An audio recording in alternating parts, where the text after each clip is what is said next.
자, 오늘 이야기 시작을 해보도록 하겠습니다. 여기 이제 줄무늬에 디자인이 하나 있고요. 1850년에서 이제 최근까지 지구의 평균 기온이 변화되고 있는 모습이고요.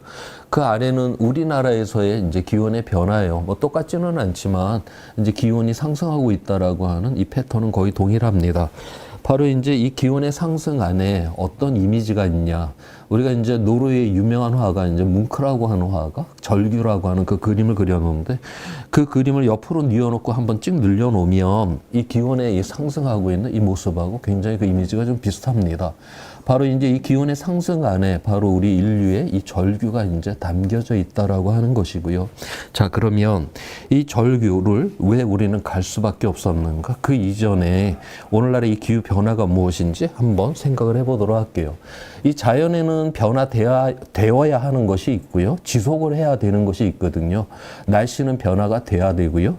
기후는 지속이 돼야 되는 것이거든요.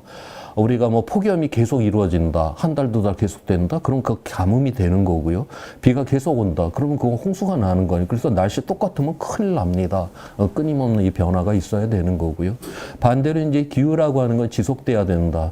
우리가 뭐 사람도 뭐 갑자기 변하면 죽을 때가 이제 가까이 왔다. 뭐 이런 표현을 하는 것처럼 이게 그 사람이 그 성품이라고 하는 건 변화가 일어나면 안 되는 거잖아요. 거기에 변화가 있다라고 하는 건 그의 삶에 어떤 쇼크가 있었다라고 하는 거를 이야기를 하고요. 마찬가지로 이 기후 변화라고 하는 건 기후는 변화가 되지 말고 이 지속을 해야 되는데 오늘날은 바로 변화가 일어나야 되는 이 날씨는 지속을 하려고 하고 지속을 해야 되는 기후는 또 변화되려고 하기 때문에 오늘날 이런 문제가 있다라고 그렇게 보고 있어요.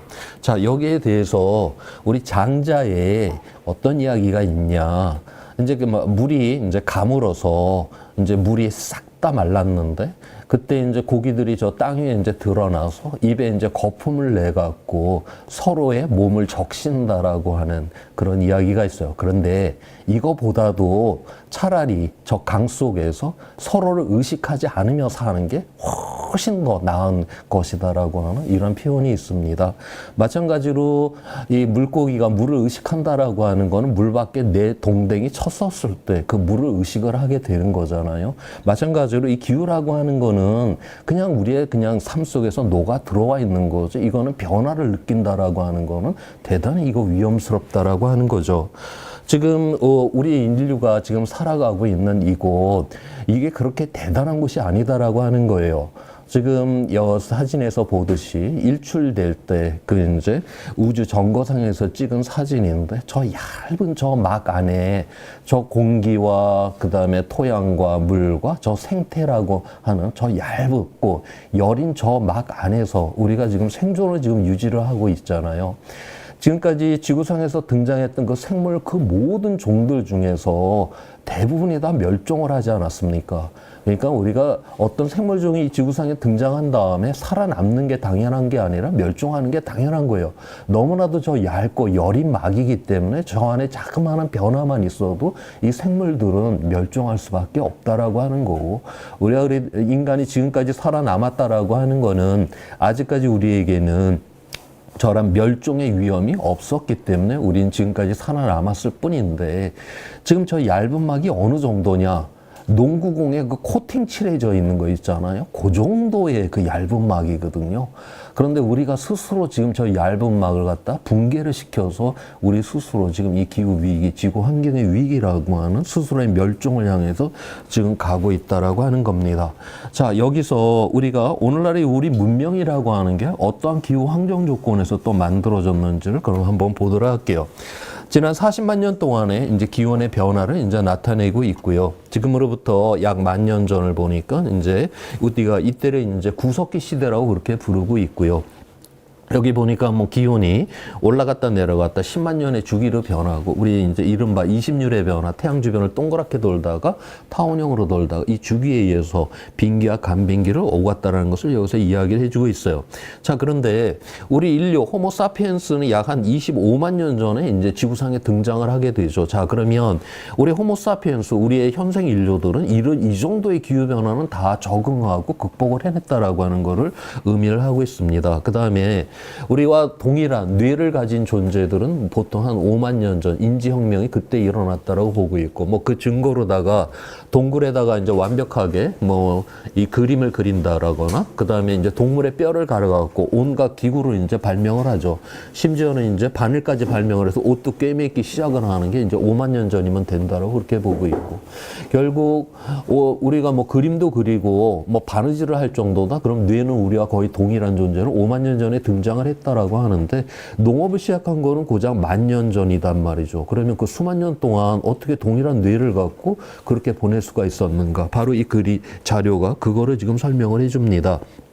지금 보니까, 지금으로부터 수만 년 전을 보니까 여기 녹색의 라인이 산업혁명 이전의 지구 평균 기온 14도를 0이라고 하는 기준점으로 해놓은 건데요. 지금보다 약 지구 평균 기온이 한 5도 정도가 이제 낮았었고요. 우리가 이때를 빙기라고 하고, 기온이 낮으면 낮을수록 이제 바다에서 수증기가 많이 증발을 못하기 때문에 구름이 굉장히 적었고, 그래서 비가 굉장히 적게 내렸고, 지금보다 굉장히 건조한 기후였었다라고 그렇게 보고 있어요. 그래서 너무나 건조해서 농사짓기가 어려웠고요. 그 다음에 또 다른 하나의 문제는 뭐냐면, 이렇게 이제 추웠을 때 어떤 일이 일어나냐. 지금 우리가 뭐 날씨라고 하는 게 왜 일어나냐면, 적도 쪽은 햇빛을 많이 받고 극쪽은 햇빛을 적게 받죠. 에너지 차이가 계속 생기죠. 자연은 이러한 차이가 생기면 절대로 그대로 두지를 않잖아요. 이 차이를 갖다 없애기 위해서 온갖 운동들이 이제 일어나는데, 마찬가지로 그래서 이 차이를 없애기 위해서 바람도 불고 이제 비바람이 치는 이런 날씨 현상이 이제 일어나는데, 이때 요 수만 년 전 요때에는 그 우리가 육지 면적의 약 25% 정도를 빙하가 덮고 있었다라고 그렇게 보고 있어요. 지금 현재는 그린란드 남극 거기 이제 육지 위이고, 오늘날은 육지 면적의 약 10% 정도를 빙하가 덮고 있거든요. 그래서 지금도 우리가 빙하기라고 그렇게 부르는 것이고요. 다만 빙하가 늘어났을 때 빙기라고 하고 줄어들었을 때 간빙기라고 그렇게 부를 뿐입니다. 자, 지금보다 저 북쪽에 2.5배나 더 넓은 영역에 빙하가 자리를 차지하고 있다. 이렇게 되면 햇빛이 들어왔다 반사가 돼서 다 되돌아가죠. 지금보다 훨씬 더 햇빛이 극쪽에 흡수가 안 됐다라고 하는 거고, 그래서 지금보다도 적도와 극간의 에너지 차이가 훨씬 더 심했고요. 그래서 이 차이를 없애기 위해서 바로 굉장히 강력한 극단적인 바람이 불고 극단적인 날씨가 굉장히 심했다라고 보고 있습니다. 그래서 굉장히 건조했고 극단적인 날씨가 너무너무 심했기 때문에 이때는 농사짓기가 거의 불가능했었다라고 보고 있고요. 그래서 수렵과 채집으로밖에는 살 수가 없었고, 2만 년 전부터 다시 천문학적인 조건이 변하면서 기온이 상승을 했습니다. 그래서 이제 농업혁명이 이때 이제 일어났고, 그래서 이때는 이 농업혁명 이후에는 바로 이제 이 단위 면적당 이 식량 생산량이 이 구석기 시절에 비해 갖고 약 100배를 갖다가 똑같은 면적에서 약 100배를 더 생산했다라고 그렇게 보고 있어요. 그래서 지난 10,000년 동안에 굉장히 기후가 이제 이렇게 안정적이죠. 이 안정적인 이 기후 조건에서 이제 농업이 출현을 하게 되었고, 여기서 엄청난 식량을 생산하게 되었고, 그래서 오늘날 이제 80억이 넘는 사람들을 먹여 살리는 이러한 문명의 이제 토대가 되었다라고 그렇게 보고 있습니다. 우리가 문명이라고 하면 무슨 굉장히 성능 좋은 자동차라든가, 그 다음에 화려한 휴대폰이라든가, 정교한 반도체라든가 그런 걸 이야기를 하지만, 냉정히 말하면 그런 거는 모자라면 모자란 대로, 없으면 없는 대로도 삽니다. 그런데 이 먹거리라고 하는 거는 이게 모자라면 모자란 대로, 그래도 없다고 굶으면서 살 수 있는 게 아니죠. 문명의 가장 기반은 바로 이 먹거리다라고 하는 것인데, 이 먹거리, 이 농사라고 하는 거는 그 어떤 기후 아무 데서나 할 수 있는 것이 아니라 지난 10,000년 동안에 이루어졌던 이 안정적 기후에서만이 농업이 가능했는데, 우리 스스로가 바로 이거를 지금 무너뜨리려고 한다라고 하는 거죠.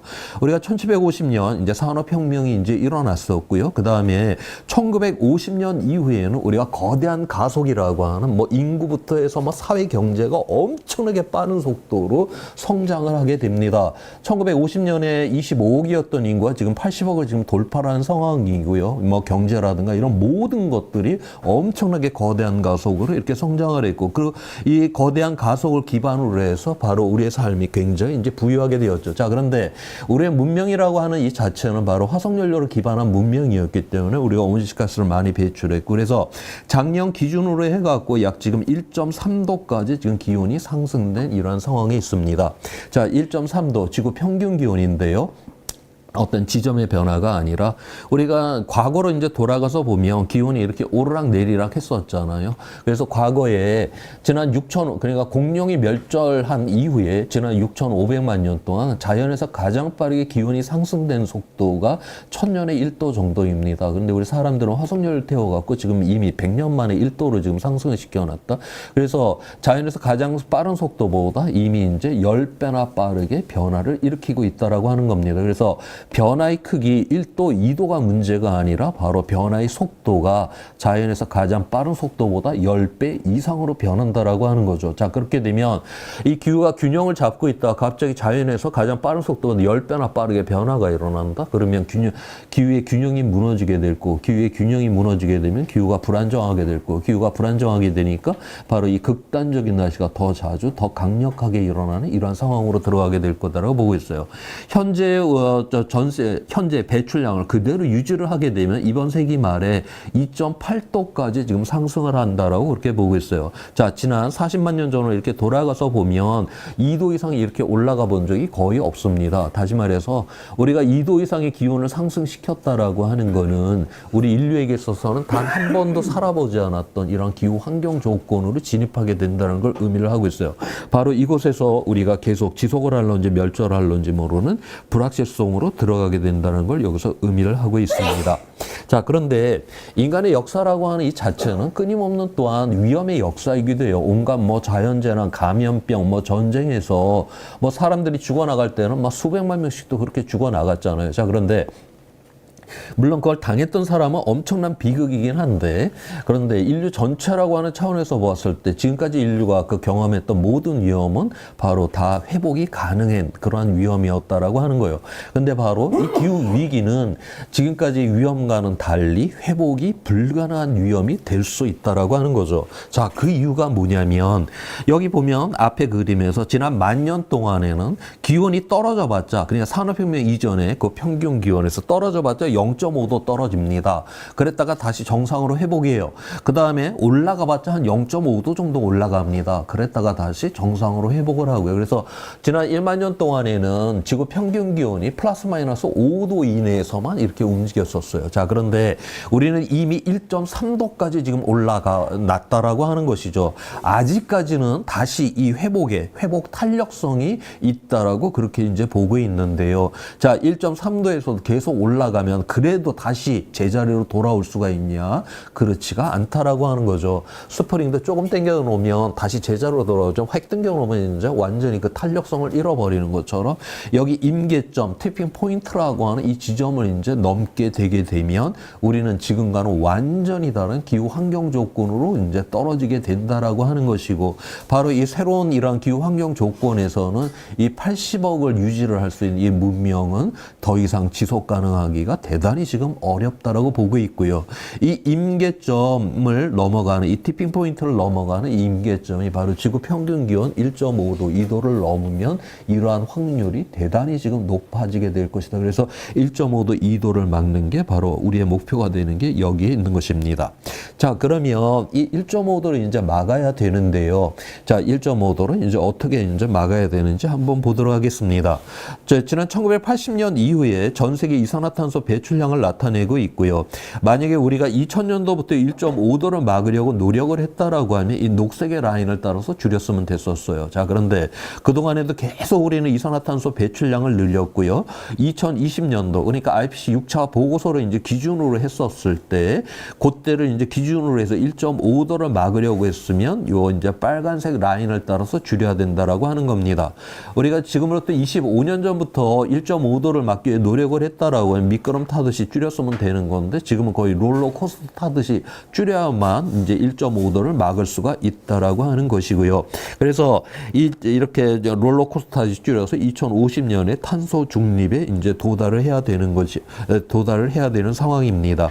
지금 우리 세대가 지난 2000년도부터 이렇게 녹색의 라인을 따라서 줄였으면 참 좋았을 텐데 우리는 이만큼을 더 배출을 해버렸잖아요. 자, 그러면 이거는 그냥 지난 일이니까 퉁칠 수가 있냐? 미세먼지 같으면 퉁칠 수가 있습니다. 얘는 대기 중에 배출이 돼서 대부분이 하루 이틀 만에 다 사라져 버리고요. 가장 오랫동안 지속하는 게 한 일주일밖에 안 되거든요. 그래서 뭐 일주일 있으면은 다 자연적으로 사라지니까 이거는 뭐 퉁칠 수가 있는 문제가 돼요. 자, 그런데 온실가스는 한번 배출이 되고 나면 얘는 수백 년, 수천 년 동안 없어지지가 않기 때문에 이게 공기 중에 그대로 남아있다라고 하는 거죠. 결국 이렇게 되게 되면 1.5도로 지금 현 수준에서 이제 막으려고 하게 되면 결국 우리의 젊은 세대와 미래 세대가 이만큼을 더 줄여야만 한다라고 하는 거예요. 그래서 이 기후변화 대응이라고 하는 거는 현 세대, 우리 기성세대가 책임지지 않으면 그만큼이 그대로 남아갖고 우리의 젊은 세대와 미래 세대의 등에다가 짊어지게 만드는 이런 측면이 있다라고 하는 것입니다.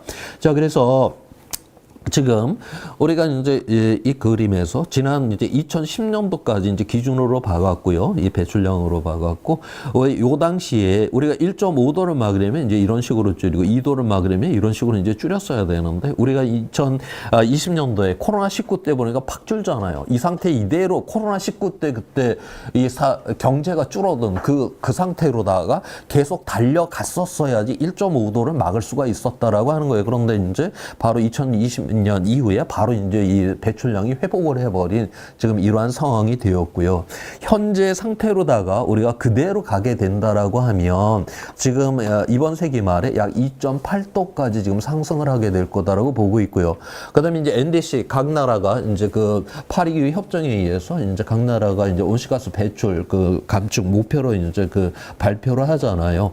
거기에 따른다라고 하게 되면 지금 약 2.5도까지 올라가게 된다라고 보고 있고요. 그다음에 이제 이런 개도국을 중심으로 해서 야 선진국이 이렇게 우리 잘 도와주면 이 조건부로다가 이렇게 잘 도와주면 우리가 더 많이 좀 줄일 수가 있어. 그것까지 한다 해도 지금 2.3도까지 지금 상승이 된다라고 하는. 그래서 우리의 목표인 1.5도하고는 굉장히 이게 이행에 이런 격차가 지금 있다라고 하는 것을 여기서 지금 이야기를 해주고 있습니다. 자, 그런데 이게 이제 2.8도까지 올라간다. 현재 정책 수준에서 각 나라가 하는 거 2번 세기 말에 2.8도인데 이게 우리 유명한 책이 있죠. 6도의 멸종이라고 하는 그 책이 있잖아요. 그 책이 2007년도에 나왔거든요. 그 당시만 해도 야, 지금 현재 배출되는 이 상태 그대로 내달려가면 이번 세기 말에 약 6도가 올라간다라고 했어요. 그 다음에 2010년도에 전 세계 각 나라가 하고 있는 정책을 기준으로 했을 때 2010년도만 해도 4도까지 올라간다라고 그렇게 했었거든요. 그래서 그동안 인류가 아무것도 안 한 거는 아니다. 그러니까 그래도 지금 아직까지 물론 이거 갖고서는 택도 안 되는 거긴 하지만 그래도 이제 절반 정도까지는 2000년대 초반에 비해 예상했던 거에 비해서는 절반 정도까지 지금 이 기온 상승이 줄어든 상태다라고 보시면 됩니다. 물론 이걸 갖고 지금 안심을 해야 된다는 거는 결코 아니고요. 자, 그 다음에 여기서 우리가 1.5도를 이제 막는다라고 했을 때 우리가 아까 2050년 탄소 중립에 도달을 해야 된다라고 했는데요. 유엔에서는 또 하나의 목표를 제시를 하죠. 2050년 탄소 중립만 있는 게 아니라 그 중간 목표 앞으로 10년 이내에 현재 배출되는 거를 이제 절반 이상을 줄이라고 하는 이런 목표도 또한 제시를 하고 있습니다. 자, 여기서 그게 과연 가능할까?